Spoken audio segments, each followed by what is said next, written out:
Azərbaycan neftdən, qazdan əldə edilmiş gəlirləri düzgün istifadə edib. Cibinizdə hazırda nə qədər pul var? 3 manat. Göstərə bilərsiniz? Bəli. 5 manat da sumkamda var. 4 manat. 4 manatda sumkada var. Nə almaq fikrindəsiz onlarla?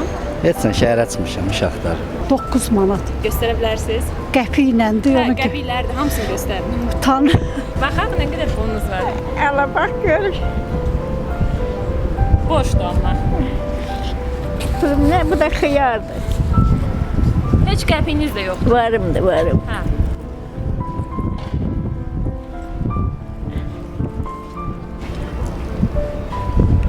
Neçə qəpik eləyir? 4, 50 qəpi. 55, hə. 55. 30-40 köpük pulum var. Göstərə bilərsiniz? Çıxart Çıxart başıma dönün. Çıxart baxın. Yox,